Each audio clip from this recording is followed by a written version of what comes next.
Bismillahirrahmanirrahim. Assalamualaikum warahmatullahi wabarakatuh.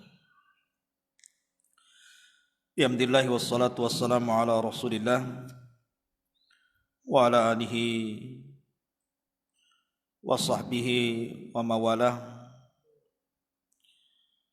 Wa la haula wa la quwata illa billahi wa ba'du. Ma'asyiral muslimin, alhamdulillah pada malam hari ini kita kembali bisa bermajlis ilmu walaupun lewat Instagram dan juga Facebook, dan masih meneruskan kajian kita, masih membahas tentang a'immatul huda, ulama-ulama yang sangat berjasa dalam Islam. Dan malam ini kita akan membahas satu ulama besar yang dikatakan oleh para ulama sebagai Amirul Mukminin fil hadis. Dialah Syu'bah Ibnul Hajjaj rahimahullahu ta'ala. Ma'asyiral muslimin yang dimuliakan Allah Azza wa Jalla, Syu'bah ini dikatakan oleh Imam Syafi'i rahimahullahu ta'ala, laula Syu'bah lama urifal hadis bil Iraq. Kalau bukan karena Syu'bah, tentu seluruh penduduk Irak tidak akan kenal hadis Nabi sallallahu alaihi wasallam. Bahkan ketika Fudail Ibn Ziyad dia berkata, Imam Ahmad bin Hanbal ditanya, Syu'batu ahabbu ilaika hadithan au Sufyan. Wahai Imam, apakah Syu'bah lebih engkau cintai ataukah Sufyan Ats-Tsauri rahimahullahu ta'ala di dalam hadis? Maka Imam Ahmad mengatakan, Syu'bah ambalu rijalan wa ansaku hadisan. Maka aku memilih Syu'bah. Aku memilih Syu'bah karena dia yang paling pakar tentang rijalul hadis. Ma'asyiral muslimin yang dimuliakan Allah Azza wa Jalla. Taib, kita akan kupas tentang biografi Syu'bah Ibnul Hajjaj ini. Bagaimana masa kecilnya? Bagaimana talabul ilminya? Siapa guru-gurunya? Bagaimana akhlak ibadah, zuhud dan wara'nya? Dan bagaimana meninggalnya? Subhanallah, dari sekian ulama yang saya kisahkan kepada antum semuanya, dari awal kita membahas tentang siapa Imam Bukhari, Muslim, Tirmidzi, Abi Dawud, yang paling menarik saya kaji adalah kisahnya Syu'bah ini. Menarik sekali. Sangat menakjubkan, banyak pelajaran yang kita bisa petik dari kisah Syu'bah Ibn Hajjaj ini. Ma'asyiral muslimin yang dimuliakan Allah Azza wa Jalla. Syu'bah ini ketika usia 2 tahun, ayahnya meninggal dunia. Sehingga kemudian yang merawat Syu'bah ini adalah ibunya. Dan subhanallah, dia memiliki ibu yang salihah, yang cinta dengan ilmu. Dan Syu'bah ini hidup dalam kefakiran luar biasa. Fakir sefakir-fakirnya, miskin semiskin-miskinnya. Tetapi ibundanya Syu'bah itu dicintakan dengan ilmu luar biasa. Walaupun dia bukan ulama yang cerdas dalam agama, tapi dia cinta dengan ilmu. Makanya akhirnya ketika Syu'bah berusia 4 tahun, maka Syu'bah kemudian dititipkan di sebuah maktab, tempat belajar Al-Quran. Dan dalam waktu yang sangat singkat, dari usia 4 tahun, 2 tahun setelahnya, 5 dan 6 tahun, dia sudah hafal Quran. Jadi usia 6 tahun Syu'bah itu sudah hafal Quran. Lah di zaman itu ada seorang ulama yang menggabungkan antara ilmu dan dunia. Dia seorang pedagang hebat namanya Mis'ar ibn Kidam. Ada seorang ulama alim besar, seorang thiqah. Mis'ar ibn Kidam seorang alim, zahid, wari, qawwam, sawwam. Semua ibadah dilakukan. Tetapi betul-betul dia pun orang kaya. Dia kaya, pedagang sukses dan juga ulama. Mis'ar ibn Kidam ini. Ketika Mis'ar ini melihat ada kecerdasan dari Syu'bah kecil ketika usia 6 tahun, anak ini cerdas sekali. Ya. Kemudian ditelusuri anak siapa ini. Rupanya dia anak seorang wanita yang sangat fakir, miskin. La malalaha, tidak ada harta, wala jah, tidak ada kehormatan. Datanglah Mis'ar, kemudian ke rumah ibunya Syu'bah ini. Tiba-tiba dia mengatakan kepada ibundanya, bagaimana kalau kulamar dirimu? Jadilah kau jadi istriku. Kata ibunya Syu'bah ini mengatakan, wahai tuan, wahai Mis'ar, saya ini orang miskin, orang fakir. Pantaskah saya menikah dengan kamu? Dan yang kedua yang saya takutkan, kalau seandainya saya menikah dengan kamu, saya tidak bisa merawat Syu'bah. Maka kata Mis'ar ibn Kidam mengatakan kepada ibunya Syu'bah, dia mengatakan, wallahi demi Allah, ma tazawwajtuki illa li ajli Syu'bah. Demi Allah, aku tidak menikahi dirimu kecuali karena anakmu ini. Kalau bukan karena Syu'bah, ngapain saya nikah sama kamu? Itu maksudnya. Karena dia melihat anak ini bukan anak biasa, ini anak ajaib ini.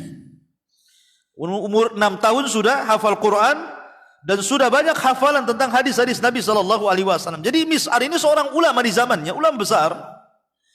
Ingin mendidik Syu'bah dengan cara apa? Menikahi ibunya. Itu namanya apa? Kafilul yatim. Kata Nabi SAW, ana wa kafilul yatim fil jannati kahataini. Saya dan orang-orang yang mengkafil anak yatim seperti ini di sorga. Kata para ulama, mengkafil anak yatim ada 2 cara. Pertama, mengambil anak yang belum baligh itu dari anak yatim, kita ambil, kita kasih makan, kita sekolahkan, setelah balik kita kembalikan. Yang kedua, nikahi ibunya. Maka Anda menjadi bapak angkat daripada anak yatim itu. Dan itu yang paling afdal. Menikahi ibu si anak yatim itu. Baru disebut kafil namanya. Sebagaimana Nabi SAW menikahi siapa? Menikahi Ummu Salamah. Padahal Ummu Salamah itu tidak pernah mencintai kecuali Abu Salamah. Ketika habis masa idahnya saja, laki-laki mana saja melamar Ummu Salamah ditolak. Karena dia mengatakan, saya tidak pernah melihat laki-laki terbaik melebihi Abi Salamah. Tiba-tiba ketika Nabi SAW yang melamar, beda pula. Karena tidak ada yang lebih baik daripada Rasulullah. Mau ngomong Abi Salamah lebih baik kan gak mungkin. Tapi dia punya alasan, ya Rasulullah, anak-anakku banyak, semuanya masih kecil-kecil. Dan aku wanita pencemburu. Tidak mungkin aku dipoligami. Maka Nabi SAW mengatakan, adapun anak-anakmu, anak-anakku. Lihat, kalau menikahi ibunya, ambil pula anaknya. Jangan pula ingin ibunya, tak mau anaknya. Kan itu. Adapun anak-anakmu, anak-anakku. Adapun cemburumu, aku akan berdoa kepada Allah Azza wa Jalla, semoga Allah Subhanahu wa taala menghilangkan cemburumu. Ini doa sampai hari ini saya cari nggak dapat untuk menaklukkannya. Nanti saya jual sama antum 1 juta. Ma'asyiral muslimin yang dimuliakan Allah Azza. Intinya bahwa Mis'ar ibn Kidam ini akhirnya kemudian menikah dengan Ummu Syu'bah ini karena melihat Syu'bahnya. Dan subhanallah, Allah takdirkan dari pernikahan kedua menikah dengan Ummu Syu'bah, lahirlah dua anak laki-laki, saudara daripada Syu'bah seibu. Tapi memang namanya rizki itu kan yu'tihillahu man yasha. Diberikan Allah bagi siapa yang dikehendakinya. Syu'bah ini diberikan rizki ilmu. Betul-betul membidangi ilmu, menjadi seorang hafidh, alim, zahid, jadi ulama dunia. Tapi saudaranya, walaupun bapaknya ulama, Mis'ar ibn Kidam justru jadi pembisnis, tidak ada yang jadi ulama. Begitulah Allah memberikan karunia kepada siapa yang dikehendakinya. Ma'asyiral muslimin yang dimuliakan Allah Azza wa Jalla. La Syu'bah ini sangat mencintai Mis'ar ibn Kidam ini. Jadi setelah ibunya menikah dengan Mis'ar, kan kehidupannya terangkat derajatnya. Karena Mis'ar ini orang kaya. Ya, dia orang kaya, otomatis diangkat kemiskinannya. Ya, pasti kalau seseorang itu, kalau istrinya yang kaya belum tentu diangkat, tapi kalau suami yang kaya, istri diangkat kan gitu. Ikut-ikutlah. Kayak seorang ibu tidak pernah haji, nikah dengan Pak Haji pasti disebut Bu Haji kan itu. Bu Hajah mau kemana? Padahal belum haji, karena suami sudah haji kan gitu. Ngikut dia kan itu. Tapi zaman sekarang tidak perlu pakai songkok putih masuk pasar, ya hajah-hajah aja. Kacau ya. Taib. Jadi akhirnya kemudian Syu'bah Siti sangat mencintai Mis'ar. Kenapa? Karena Mis'ar inilah yang kemudian mendanai Syu'bah untuk thalabul ilmi. Sehingga kecintaan kepada bapak tirinya itu luar biasa, seperti bapak kandungnya sendiri bagi Syu'bah itu. Saking cintanya, apapun yang diriwayatkan dari bapaknya dibenarkannya. Padahal ingat, mauqifnya Syu'bah itu. Syu'bah ini satu-satunya ulama dari seluruh ulama hadis yang kita ceritakan, Bukhari, Muslim, Abu Dawud, Tirmidzi, sampai kepada Sufyan Ats-Tsauri, Ahmad, Malik, macam-macam. Dia orang yang paling keras, menolak tadlis dalam hadis. Dia nggak mau. Jadi betul-betul dia kalau ada sedikit cacat dari riwayat, main buang, nggak mau diterima riwayatnya. Jadi dia tidak menerima riwayat dari mudallis. Contoh mudallis itu seperti ini. Pamannya antum ikut majelis saya, biasanya ngikut majelis saya. Rupanya sehari dua hari antum tidak ikut majelis saya. Lah, selama 2-3 hari antum tidak ikut itu, antum tanya sama yang ikut itu, tadi Ustaz nyampaikan apa? Oh, nyampaikan ini, hadis ini, hadis ini, hadis ini, hadis ini.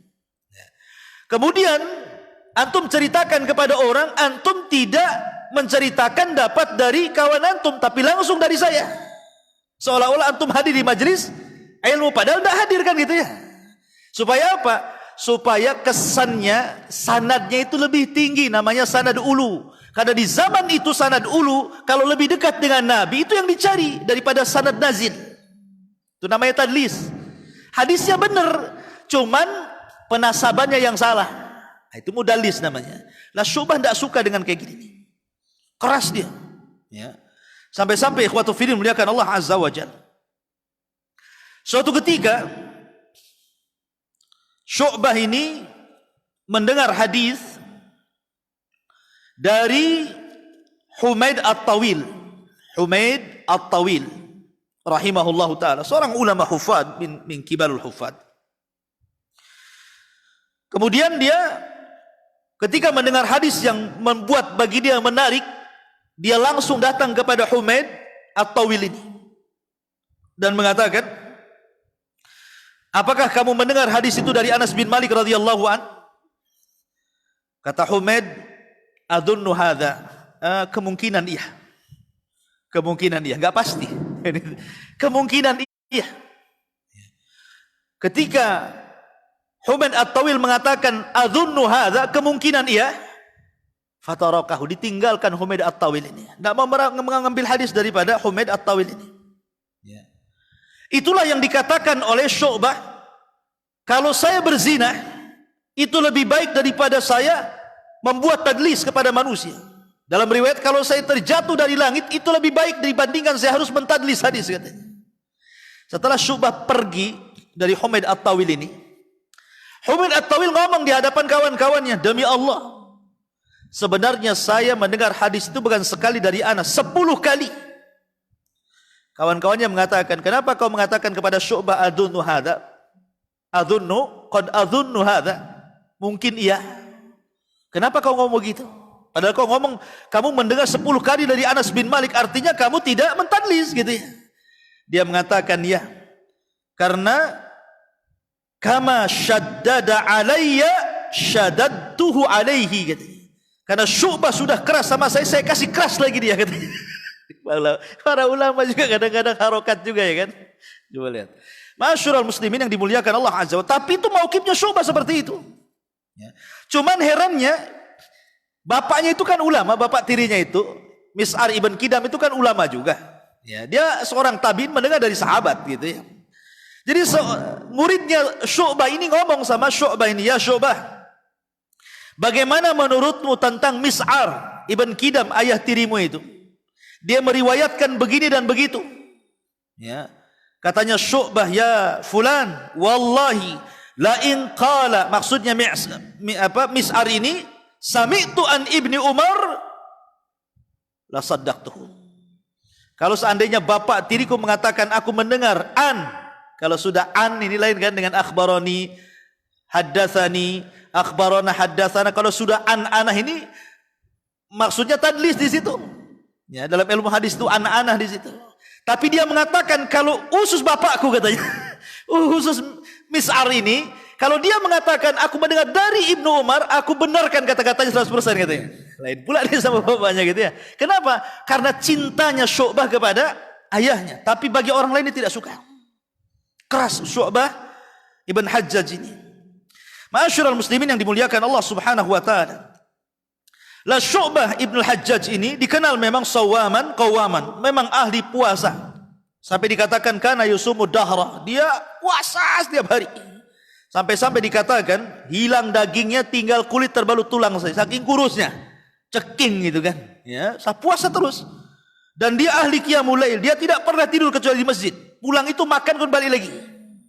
Sampai seperti itu kehidupannya karena dicintakan dengan ilmu yang luar biasa, ajib luar biasa. Sampai-sampai karena kecerdasan siapa Syu'bah ini, banyak teman-teman sejawatnya seperti Sufyan Ats-Tsauri, kemudian Imam Malik, Sufyan Ibnu Uyainah itu mengambil riwayat tuh. Ini kan kawannya semua tuh. Dan ulama mengatakan di zaman itu ada ulama yang diperhitungkan keilmuannya. Pertama Syu'bah, yang kedua Sufyan Ats-Tsauri, yang ketiga Malik ibn Anas. 3 orang ini kalau sepakat berarti sahih lah itu. Ya, sudah kuat kata-katanya itu pendapatnya. Kalau 3 orang ini sepakat dalam satu pendapat, pendapat itu sudah sangat kuat sekali, nggak bisa dibantahkan. Ya, jadi Syu'bah ini sejajar dengan 3 manusia ini yang sangat mulia, Sufyan Ats-Tsauri, Malik ibn Anas atau Imam Malik Imam Darul Hijrah. Dan demikian pun dia sangat cinta dengan fuqara wal masakin. Kenapa? Karena teringat dengan ibunya dulu. Ibunya itu dulu kan miskin sekali saat miskin-miskinnya, tapi diangkat derajat karena dirinya oleh Mis'ar ibn Kidam, akhirnya jadi kaya. Sehingga tertanam perasaan cinta kepada orang-orang miskin, sampai dikisahkan.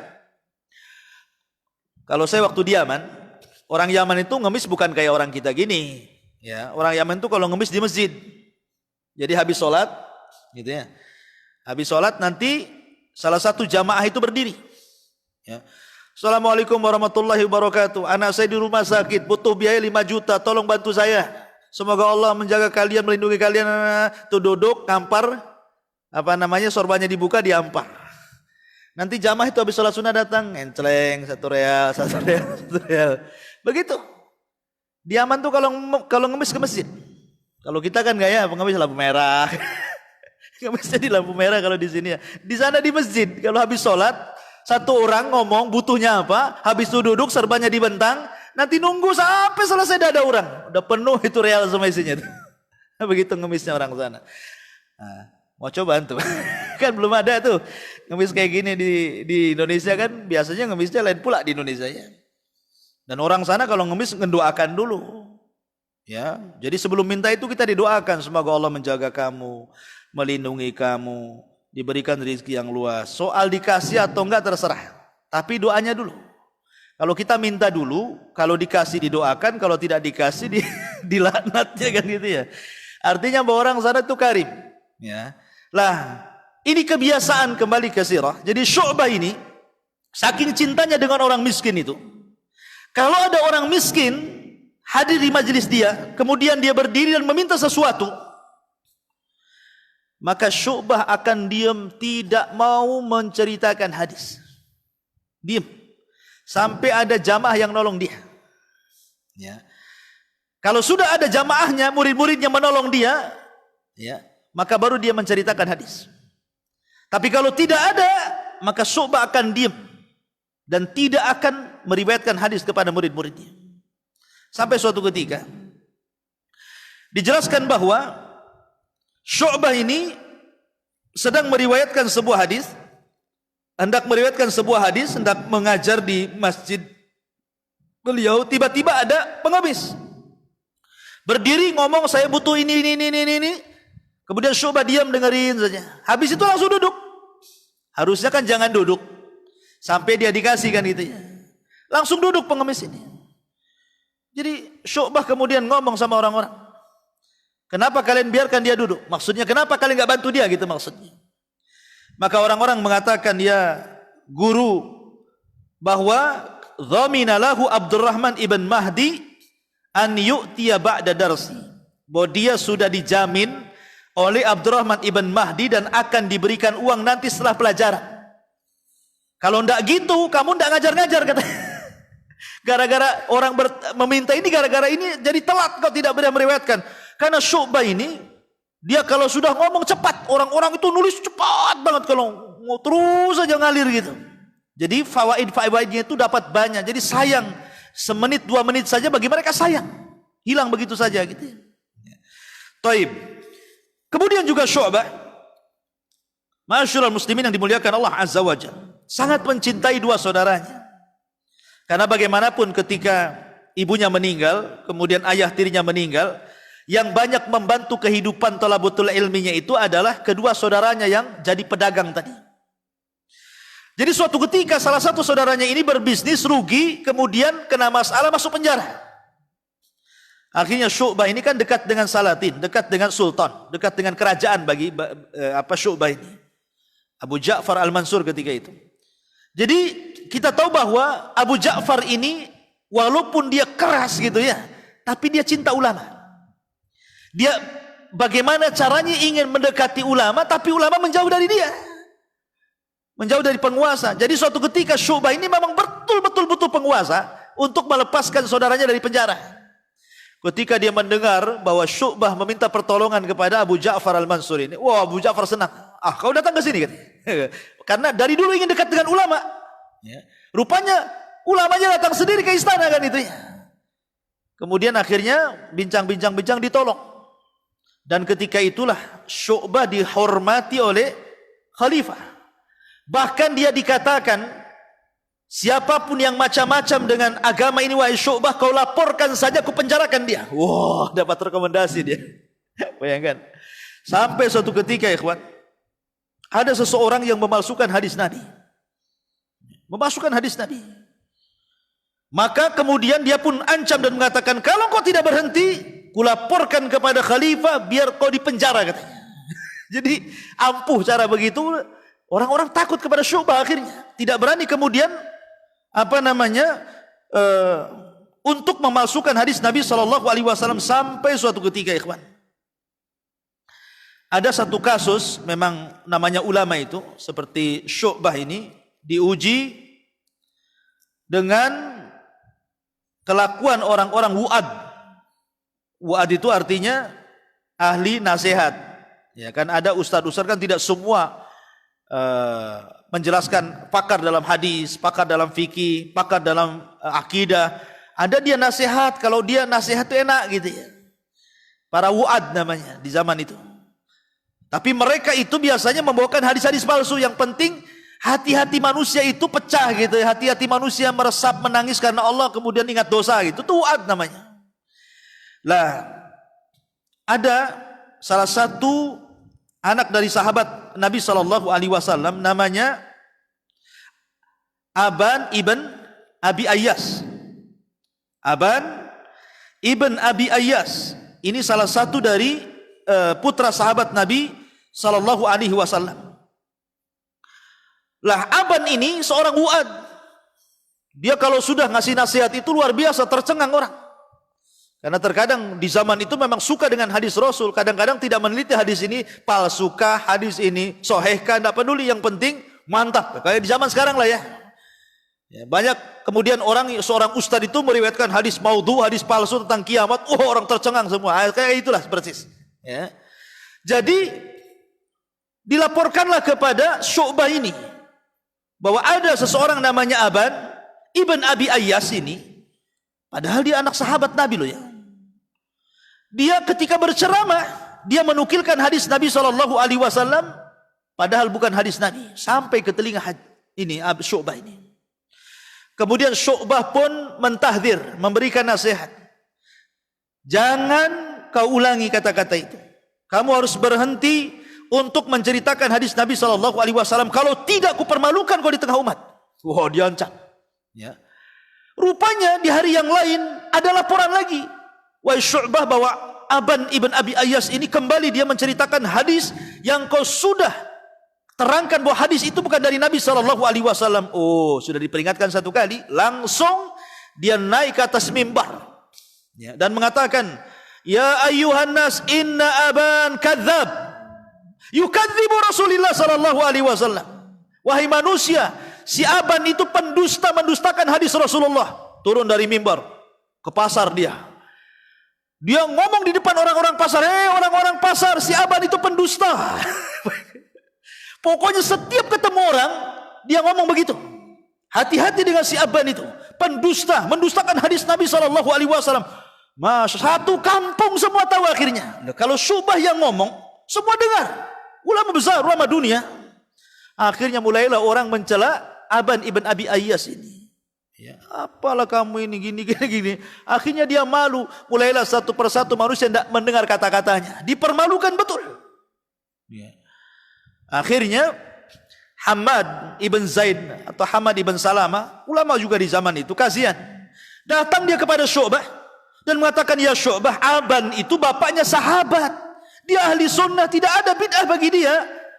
Katanya Syu'bah, ya Hamad, inna hadal amradin. Ini perkara agama, jangan main-main. Man kadzaba alayya muta'ammidan falyatabawa maq'adahu minan nar. Siapa yang mengatasnamakan sesuatu yang bukan dari Nabi, silahkan kursinya seret ke neraka. Gitu ya. Marah dia. Coba kalau seandainya Syu'bah masih hidup di zaman sekarang, dipereteli orang-orang itu. Ya. Masyarul muslimin yang dimuliakan Allah Azza wa Jalla. Si baik Syu'bah sudah meninggal, kalau ada habislah. Ya. Karena Syu'bah itu satu-satunya ulama yang pertama meletakkan ilmu jarh wa ta'dil. Gitu ya. Ada yang mengatakan Muhammad bin Sinan, ada yang mengatakan Syu'bah Ibnul Hajjaj, karena paling ketat di periwayatannya masalahnya. Orang mudalisnya ditolak sama dia. Sampai-sampai ikhwatu fiddin, ada satu kisah yang menakjubkan. Menakjubkan sekali. Ya. Jadi suatu ketika Syu'bah bin Hajjaj ini mendengar satu hadis tentang hadis wudu. Ya, sebenarnya hadis ini dia mendengar dari jalur yang lain tentang orang yang membaca doa sehabis wudu kemudian akan dibukakan 8 pintu sorga. Terserah dari 8 pintu sorga mana yang kau masukkan itu. Lah Syu'bah ini mendengar hadis itu dari Ismail ibn Yunus, dari Abi Ishaq As-Sabi'i, dari kakeknya, dari Uqbah bin Amir, kemudian menyebutkan hadis tersebut. Jadi dia pastikan, karena dia mendengar dari Ismail kan hadis itu, datang dia ke Ismail ibn Yunus. Kau dengar hadis dari siapa? Dari Abi Ishaq As-Sabi'i. Nah, di mana Abi Ishaq As-Sabi'i itu? Abi Ishaq As-Sabi'i ada di sini. Kau tanya dia. Akhirnya kemudian dia berangkat kepada Abi Ishaq As-Sabi'i dan mengatakan, ya Aba Ishaq, apakah kau mendengar hadis dari Uqbah bin Amir? Pertamanya begini, apakah betul engkau yang meriwayatkan hadis tentang hadis wudu itu? Iya, betul. Apakah kau mendengar langsung dari Uqbah bin Amir? Karena dia seorang tabi'in. Maksudnya mendengar dari sahabat namanya Uqbah bin Amir. Dia bilang tidak. Tidak. Lalu dari siapa kau dengar hadis itu? Akhirnya saya mendengar hadis itu dari Abdullah ibn Atha, katanya. Abdullah ibn Atha itu ada di Mekah. sementara dia di Basrah, kan gitu ya. Kemudian kata Syu'bah, di mana Abdullah bin Atha itu? Katanya Abu Ishaq, dia ada di Mekah. Kalau kau ingin berjumpa, ke Mekah sana katanya. Ditunggunya sampai musim haji. Akhirnya setelah datang musim haji, dia berangkat sekalian haji. Sampai di Mekah, berjumpalah dia dengan Abdullah ibn Atha. Kemudian bertanya, apakah engkau mendengar wahai Abdullah bin Atha dari Uqbah bin Amir, sahabat Nabi SAW? Dia mengatakan, tidak, aku tidak mendengar langsung. Tapi saya mendengar dari orang yang mendengar dari Uqbah bin Amir. Kan gitu ya. Nah, siapa? Dia bilang Sa'id ibn Ibrahim. Sa'id ibn Ibrahim. Kemudian dia mengatakan Sa'id Ibrahim itu di mana? Ada di Madinah. Berangkat dia dari Mekah ke Madinah. Ya kan? Sampai di Madinah setelah haji, dia mengatakan kepada Sa'id bin Ibrahim, wahai Sa'id, kamu mendengar hadis tentang masalah wudu ini? Iya. Apakah kamu betul mendengar langsung dari Uqbah bin Amir? Tidak. Aku tidak mendengar langsung, tapi aku mendengar dari seseorang namanya Ziyad ibn Mahraq. Ziyad ibn Mahraq. Dan dia ada di Basrah katanya. Bisa bayangkan nih. Perjalanan dari Basrah ke Mekah, ke Madinah, ke Basrah lagi. Coba bayangkan kan. Hanya memastikan apakah dia mendengar langsung dari Nabi atau tidak, itu saja. Apakah dia mendengar dari Uqbah bin Amir langsung atau tidak dari Nabi SAW? Masya Allah ikhwan, perjalanan dulu itu dia pakai keledai, bukan pakai pesawat, pakai keledai. Antum tahu keledai? Dari Basrah ke Mekah pakai keledai, cemana tuh? Belum lagi dari Mekah ke Madinah, dari Madinah balik lagi ke Basrah. Sampai di Basrah berjumpalah dengan Ziyad ibn Mihraq ini. Engkau mendengar hadis tentang wudu wahai Ziyad ibn Mihraq? Ya. Engkau mendengar langsung dari Uqbah? Tidak katanya. Tidak juga katanya kan. Lalu kau dengar dari siapa katanya? Saya tidak akan menjawab. Kenapa tidak jawab? Saya lihat pakaianmu pun dengan debu. Wajahmu kusut. Aku mandi dulu. Kau berwudu, kau rapihkan, kau baru datang sama saya. Akhirnya kemudian dia pun mandi, berwudu, namanya perjalanan jauh kan itu ya. Sudah rapi, sudah oke, sudah harum, baru dia datang kepada Ziyad ibn Mihraq ini. Sekarang ceritakan dari mana kau dapat hadis itu? Kemudian katanya Ziyad bin Mihraq, aku dapat hadis dari Sahru ibn Hawran. Ibn Hawran an Abi Raihanah an Uqbah ibn Amir. Langsung ketika itu lemes. Syu'bah nggak ada tenaga lagi, langsung lunglai. Kenapa? Karena Syahr ibn Hawran dan Abu Raihanah itu keduanya rawi yang dhaif. Jadi capek-capek keliling-keliling, ujung-ujungnya hadisnya dhaif. Disangkanya hadis itu sahih, dia ingin mendapatkan hadis itu gitu kan. Rupanya ujung-ujungnya hadis itu diriwayatkan dari Syahr ibn Hawran dan Abi Raihanah, langsung lemas dia ada. Dua orang dhaif itu katanya. Buat apa saya keliling dunia cari satu hadis, ujung-ujungnya hadisnya dhaif katanya. Para ulama kayak gitu ya. Syu'bah bin Hajjaj luar biasa. Mana kita belajar kayak gitu? Gak peduli mau dhaif mau antam aja pokoknya menarik. Banyak yang nonton YouTuber, gitu aja. Ya. Masyarul muslimin yang dimuliakan Allah Azza wa Jalla. Kemudian yang menarik lagi adalah Syu'bah ini suatu ketika pulang dari masjid. Jadi suatu ketika itu malam dingin banget. Malam itu dingin karena dia kan suka sholat malam. Jadi ba'da isya itu sudah ekstrim tuh. Dia nggak tahan di masjid. Akhirnya dia ingin pulang. Diambilnya keledainya, dia pulang. Di tengah jalan ada anak-anak muda, biasalah anak-anak penjahat gitu, preman-preman itu sedang mabok di situ. Tetapi orang-orang itu kenal Syu'bah. Walaupun mereka sebagiannya kenal dan menghormati, tapi sebagian yang lainnya kurang ajar. Salah satunya adalah Al-Imam Al-Qa'nabi namanya. Al-Imam Al-Qa'nabi rahimahullahu ta'ala. Ingat, Imam Qa'nabi ini adalah seorang ulama, kelak akan jadi ulama. Dan beliau tobat gara-gara mendengar hadis dari Syu'bah kan. Jadi Qa'nabi ini mabok dia. Namanya anak-anak muda lagi kumpul-kumpul. Lagi mabok. Syu'bah ini dari masjid pulang ke rumah pakai keledai.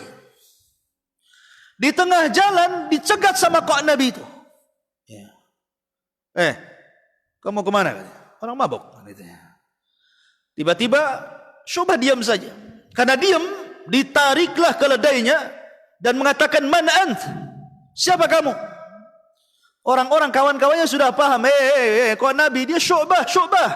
Ya, tinggalkan. Dia Syu'bah, orang alim itu, orang ahli ibadah. Ngapain kau tarik-tarik keledai gitu bahasa kita. Tapi namanya orang mabuk gak peduli dengan kawan-kawannya. Tetap saja dia mengatakan, man ant? Siapa kamu? Kata Syu'bah, ana Syu'bah. Wa ma wadifatuk? Apa kerjaanmu? Interogasi pula dia. Al-hadis. Saya mengajarkan hadis Nabi SAW. Kau bekerja mengajarkan hadis? Mengajar hadis? Kalau gini, hadis ni an Rasulillah. Kalau gitu, ceritakan hadis Nabi. Nabi SAW. Orang mabuk dulu dengan orang mabuk sekarang beda kan? Orang mabuk dulu minta hadis. Orang mabuk sekarang, botolnya mana lagi kan gitu. Jadi beda tuh. Orang dulu, mana? Kalau kamu memang pengajar hadis, kasih hadis saya. Syu'bah diam. Ya, karena Syu'bah gak tertarik ngapain memberikan hadis kepada orang mabuk. Ya kan? Akhirnya marah kok Nabi, diambil itu pisau. Kemudian langsung ditodongkan. Kau kasih hadis atau kau tusuk katanya. Kaca minta hadis maksa dia. Kau kasih hadis atau kau tusuk katanya. Akhirnya karena juga terancam nyawanya. Akhirnya kemudian Al-Imam Syu'bah rahimahullahu taala terpaksalah dia kemudian menceritakan hadis Nabi sallallahu alaihi wasallam. Jadi dia mengatakan di hadapan imam kepada kok Nabi itu haddatsani qala haddatsani Mansur an Rib ibn al-Hirash an Abi Mas'ud al-Badri qala an-nabiy sallallahu alaihi wasallam inna mimma adrakan nas min kalami nubuwatil ula idza lam tastahi fasna ma syi'tah katanya. Dia mengatakan, kata Syu'bah telah menceritakan kepadaku Mansur, telah menceritakan kepada Mansur Rib'i ibn Hiras dari Abdullah bin Mas'ud al-Badri dari Nabi SAW, di antara perkataan para nabi terdahulu adalah apabila kau tidak punya malu, lakukan sesukamu. Hadisnya begitu. Kalau kau tidak punya malu, lakukan sesukamu katanya. Terdiam kok Nabi. Dilemparnya pisau, pergi dia pulang. Lagi mabuk tuh. Ya. Pulang, langsung kemudian masuk ke rumahnya. Satu malam suntuk dia menangis. Besoknya dia ngomong sama ibunya, Bu, saya ingin seperti Syu'bah katanya. Anak nakal nih. Tiba-tiba dia mengatakan, saya ingin seperti Syu'bah. Kata ibunya, kalau ingin seperti Syu'bah, belajar sama Syu'bah sana. Aku malu. Semalam aku mau tusuk dia, aku pula diceramai dia. Aku mau orang alim lagi yang lain. Tunjukkan kepadaku selain Syu'bah, wahai ibu.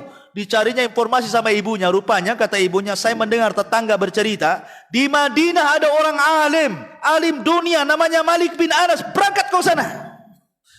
Berangkatlah Imam Qa'nabi ini. Kemana? Ke Madinah. Akhirnya dia bermajlis di Imam Malik 30 tahun tak pulang. Di Masjid Nabawi belajar kepada Anas bin Malik, Imam Malik bin Anas. Akhirnya dia jadi murid khususnya Imam Malik ibn Anas. Bahkan kitab Muwatta yang paling sahih adalah dari jalur Qa'nabi. Dari jalur Qa'nabi, ya. Jadi dari jalur Qa'nabi ini namanya bukan Qa'nabi, Abdullah ibn Maslamah. Namanya itu Ibn Qa'nab itu kakeknya dinasabkan kepada kakeknya, namanya Abdullah bin Salamah. Jadi riwayat yang paling sahih tentang Muwatta itu dari jalur Abdullah bin Salamah, namanya Qa'nabi, karena dia berguru kepada Imam Malik 30 tahun. Setelah 30 tahun, semua sanad Muwatta'nya dia ambil, dia pun ingin pulang, ingin belajar kepada Syu'bah. Kenapa? Karena Imam Malik selalu memuji Imam Syu'bah. Jadi dia menyesal, kenapa aku jauh-jauh ke Madinah, di kampungku ada Syu'bah kok, bahasanya seperti itu. Pulanglah dia, rupanya Syu'bah sudah meninggal. Gak sempat dia berjumpa dengan Syu'bah. Akhirnya dia tidak pernah meriwayatkan satu hadis pun dari Syu'bah kecuali satu. Itu pun ketika mabuk. Idza lam tastahi fastama syi'ta. Itu saja hadisnya. Coba bayangkan. Satu dunia cari Syu'bah, dia pulang ke Madinah. Ketika hendak mengambil hadis dari Syu'bah sudah meninggal. Ya cuma dapat satu lah. Itu pun ketika mabuk. Kan gitu ya. Idza lam tastahi fasna ma syi'ta. Luar biasa cerita Syu'bah ini. Ma'asyiral muslimin yang dimuliakan Allah Azza wa Jalla. Tetapi ikhwan, subhanallah, Syu'bah ini diuji dengan anaknya. Walaupun dia ulama dunia, ulama yang meletakkan jarh wa ta'dil, ulama yang dikenang apabila disebutkan hadis maka kita teringat dengan Syu'bah. Seolah-olah Allah menciptakan Syu'bah itu untuk hadis Nabi memang. Ya. Tapi Allah memang uji dia. Ketika dia menikah dengan istrinya, dan ingat, orang yang menikah dengan ahli hadis siap-siap kecewa. Karena pasti tidak akan direken istrinya. Ya kan? Jadi orang yang menikah dengan ahli hadis itu pasti kecewa. Harus sabar dia, kenapa? Karena dia lebih mencintai ilmu daripada istrinya. Jadi Allah takdirkan punya anak satu. Akhirnya anak itu dikasih nama Said. Alasannya Said itu artinya kan orang yang bahagia. Jadi Syu'bah ini memberi nama anaknya Said untuk membahagiakan ibunya. Maka Said ditumbuh sampai remaja, sampai dewasa. Cuman karena Syu'bah ini sibuk mengajar, kurang perhatian kepada anaknya, akhirnya insaraf, anaknya ini justru memilih kehidupan nakal. Bergaul dengan orang-orang mujrim, dengan orang jahat. Akhirnya jadi jahat. Memusuhi bapaknya itu. Jadi kalau Syu'bah ini lagi ngaji begini, datang dia anak ini maki-maki bapaknya. Sampai kadang nunduk malu Syu'bah itu. Memang Allah uji seperti itu. Ya. Sampai-sampai Syu'bah ini mengatakan, demi Allah, asmaituhu sa'idan liusa'iduni fa'askani, dia mengatakan. Aku beri nama anakku Sa'id, orang yang bahagia, untuk membahagiakan diriku. Alih-alih dia mencelakakan aku, kata. Bayangkan ya. Hidayah, ikhwan. Walaupun ayahnya ulama besar, ulama dunia, tetapi hidayah itu milik Allah Azza. Allah uji dengan anaknya, coba. Sampai akhirnya meninggal dunia Syu'bah, dan anak tetap seperti itu. Ya. Wallahu a'lam bishawab. Sudah Isya. Kita tutup. Subhanakallahumma bihamdika, asyhadu an la ilaha illa anta, astaghfiruka wa atubu ilaik. Allahu ta'ala alam. Assalamualaikum warahmatullahi wabarakatuh.